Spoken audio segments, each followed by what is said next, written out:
Bonjour à vous. Alors, bienvenue pour cette première vidéo de révision pour le deuxième examen qui va surtout porter sur les solutions et le calcul des concentrations. Donc, on va essayer de de se remettre en mémoire un petit peu qu'est-ce qu'on a vu en classe. Donc, je suis reparti des présentations que vous avez eues en classe et on va les regarder ensemble. Donc, la première partie qu'on va faire, c'est vraiment celle-ci. Donc, tout ce qui fait partie des solutions. Donc, les solutions aqueuses. Alors, premièrement, bon, c'est quoi une solution aqueuse? Vous avez ici la définition. Ce que vous devez retenir, finalement, dans une solution, on va retrouver le solvant. Donc, pour nous, le solvant, ça va être toujours l'eau.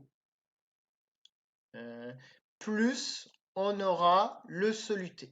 Donc voilà qu'est-ce que vous avez à retenir là-dessus. Donc la différence entre solution, solvant et soluté, voilà, des petites choses qui apparaissent. Donc bah, vous mettez un soluté dans un solvant et l'ensemble forme la solution. Ce qu'on va toujours s'intéresser finalement, c'est de connaître la quantité de soluté qu'on a par rapport à la quantité de solution. C'est ce qu'on appelle la concentration. Donc la concentration, on va la noter C. Voilà. La quantité de soluté, bah, ça sera, on va la noter Q1 pour nous. Et la quantité de solution, ça va être noté Q2. Donc, quand vous avez un calcul de concentration à faire, ce que vous avez à faire, c'est la concentration va être égale à la quantité de soluté divisé par la quantité de solution. Bon, on règle tout de suite le cas de la quantité de solution. La quantité de solution, ça sera toujours en litres. Alors, on fait attention.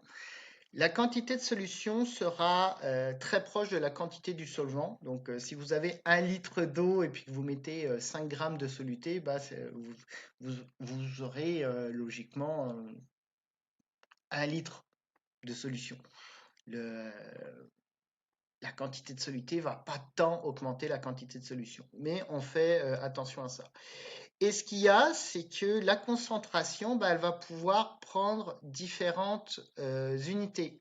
Donc, vous aurez en unité, bah, vous aurez soit une unité de volume, donc ça sera en litres, en millilitres, le soluté, soit une quantité de masse, donc là l'unité, ça sera des grammes, des kilogrammes, soit une quantité de mol. Donc, on a déjà vu qu'est-ce que c'était les mols. C'est finalement, bah, c'est compté. C'est comme une douzaine. Donc voilà, donc on se retrouve avec plusieurs concentrations possibles. Donc concentration volumique avec un volume, concentration massique avec une masse, concentration molaire avec les moles. Et toujours sur un volume de solution. Donc voilà, ça c'est ce qu'on a déjà vu en classe.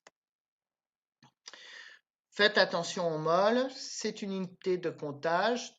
Si une douzaine, ça représente 12 unités, une mole, ça correspond à 6,02 fois 10 puissance 23, c'est ce qu'on appelle le nombre d'Avogadro. Ça, vous devez savoir l'utiliser. La notion de masse molaire, bah, finalement, ça nous permet de passer de la masse de soluté qu'on a à sa quantité en mol. Donc, si on note grand M la masse solaire, qu'est-ce qu'on va avoir? La masse de soluté va être égale à la masse molaire multipliée par le nombre de moles qu'on a de notre soluté. Donc voilà. Donc ça, c'est quelque chose qu'on a besoin de retenir. La concentration molaire, bah, on vient de le voir. La quantité de soluté va s'exprimer en mol. Donc, pour la masse molaire, petit rappel, comment on fait un calcul de masse molaire? Bah, vous repartez de votre tableau périodique. Donc, chaque atome va posséder une masse molaire. Donc, les plus connus, vous les connaissez déjà par cœur. L'hydrogène, ça va poser 1 gramme par mol.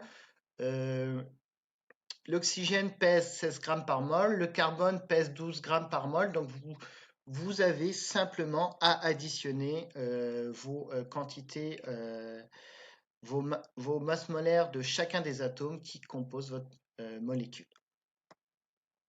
Voilà. Dernière chose, savoir utiliser la loi de la concentration. Donc ça, c'est quand le soluté ne change pas. Donc souvent, ça va arriver. Vous allez avoir au départ une première solution. Dans cette solution, vous allez vous retrouver avec une certaine quantité de soluté. Voilà. Et qu'est-ce qu'on va faire? Bah, à ce moment-là, on va aller mettre, donc ça c'était la solution 1. Dans la solution 2, on va aller souvent rajouter du solvant ou on enlever. Sauf qu'on s'aperçoit que la quantité de soluté, bah, elle n'a pas changé. On n'a pas été rajouté, on a toujours la même quantité de soluté. Donc comment ça se traduit? Bah, en nombre de moles, la quantité de soluté, ça est égal à C fois V, la concentration molaire fois le volume. Et finalement, bah, le volume 1 va être différent du volume 2 et donc la concentration 1 va être différente de la concentration 2. Donc voilà qu'est-ce qu'on peut retenir pour la première partie pour notre examen.